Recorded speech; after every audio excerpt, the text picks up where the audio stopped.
Is it a sin for believers to make or braid their hair or wear earrings because it is becoming so common now that it's normal? It isn't, all right? Is it a sin for all believers to braid their hair or make their hair or wear earrings? Because it's becoming so common now that it's normal. It is not, and there's a reason why it is not. It is not because we don't see anything like it being condemned as a sin in scripture, even in the old covenant. We don't see, in fact, so we don't see any indication that hair plating for males and or braiding for male people is wrong. We don't see anything like that in scripture, right? We do see, however, in fact, we do see, however, that there are instances where the Lord even wants, and this is not, again, the thing I'm saying is not a situation to say, go and braid your hair, or sorry, go and braid your hair, or don't braid your hair. That's not what I'm saying. I'm showing us what happened in scripture, okay? So what we even see in scripture is there are people who the Lord would say, don't cut your hair, like Samson, for example. And it's not only Samson, because it's only Samson that we know that is popular, but it's not only Samson. There are people in scriptures called the Nazarites. If you look at Numbers chapter 6, we'll see this. They are Nazarites, and why are they Nazarites? They're Nazarites because they take a special oath to God. And they're not going to take strong drink. They're never going to take alcohol. They don't drink. They don't cut their hair, so no razor must come on their hair. They don't touch any dead corpse, any dead bodies. Corpses are dead. Why did I say dead corpse? It's the same thing. They don't touch a corpse. They don't touch any dead thing. Right? They keep themselves. There are a number of things that Nazarites do not do, but one of them is that they don't cut their hair. So the hair naturally, because of their vow to God, the hairs of Nazarites are long. It might be braided, sir. Right, I believe, if I'm not being mistaken. Right, so we don't see anything like that in scripture. So if that's concerning braiding or the hair. Now, but concerning the earrings, now, are earrings also a sin for male believers? It's not. And why is it not? Again, it's not because I'm saying go and pierce your ears. I probably would not do it, right? Because I don't like it, right? I don't see myself having hearing that just to it. It feels somehow funny. But then it's not, we don't see anything like that in scripture and calling it a sin. Why? Because even on the contrary, right, what we even see is that people who, according to the law, male people that will get earrings, right, people who, according to the law, male people will get earrings. So Deuteronomy 15 shows us this. This was concerning the law for bond servants. A bond servant is anyone who was a slave, was a servant to his master.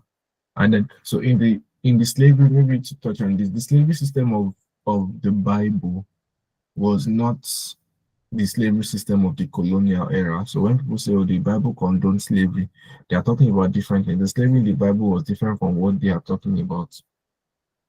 And the slavery in the Bible was setting structures to slavery that was not dehumanizing. So slavery in the Bible looked like serving your master for a certain amount of time. So there was nobody who could own slaves, in Israel, or Israeli slaves forever. There was a year of jubilee that you have to set everyone free, right? And you could not hurt your slave, you could not you could not, like, I'm not say hurt, you could not physically harm or kill your slave, right? You could not do any dehumanizing thing to your slave and all of that. So it's different. It's a different What they are saying, what they try to accuse the Bible of is not what the Bible is shown. Con- the slavery in the Bible was a regulation to the slavery that was already being done in the human civilization at that time. But conversation for another day. But then concerning what a bond servant is or was at that time was somebody who was a servant and then does not want, so the year of jubilee has come, he has already paid off his debts because slavery then was also indentured servitude. So he had already paid off his debt and all of those things, but then he doesn't want to leave his master and says, I will serve you till I die. So he becomes a bond servant. He stays with his master. He says, I will serve you to the end. So he becomes a bond servant. So a bond servant basically is somebody who's already free but then chooses to serve his master continually. So the sign, so when we come to Deuteronomy 15, as I said earlier, the sign, come to Deuteronomy 15, the sign of what a bond servant actually, or how, what a bond servant actually looks like was a bond servant was now pierced in the ear as a public symbol of their choice to serve their master forever out of love. So you have saved your time. Year of Jubilee has come. They say you should be going to your house, but you say no. I love my master. I love it here. He has taken care of me. Let me stay with my master. So what they now do is they take that servant, male or female, they now pierce their ears and give them earrings. Because this was not the only time we see earrings in the Bible for male people.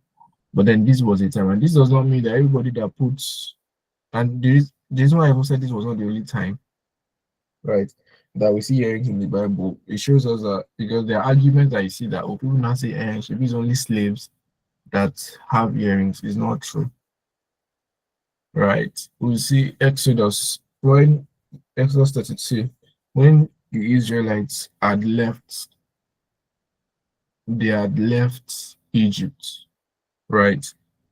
God, we see before 32 actually, there was a command that, the Egyptians gave the Israelites their jewelry, generally, their earrings, their bracelets, and most likely necklaces as well. And so the necklaces and earrings and and all the jewelry that they took from the Egyptians, that God asked them to request from them, that they asked. The Israelites carried them onto the other side of the Red Sea, carried them to Mount Sinai. And in chapter 32, they had where were all those jewelry now? The jewelry was on their sons and their daughters. The jewelry was on their sons and their daughters. So it is likely that male or men, guys, were also wearing earrings in these cases. Why I said all of this is that we don't see any indication in scripture that men braiding their hair or plaiting their hair or wearing earrings or wearing necklaces is wrong.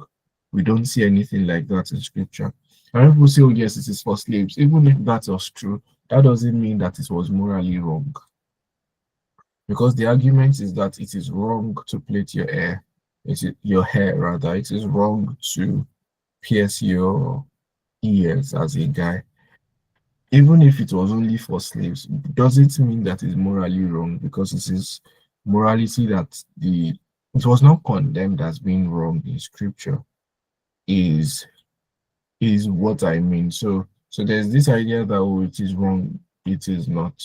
Right. And many times the concept of it being wrong or right uh is, let me not go into that tonight. But then, so the idea that it is wrong is not true, because we don't see there's no scripture to back it up. We can't back it up biblically.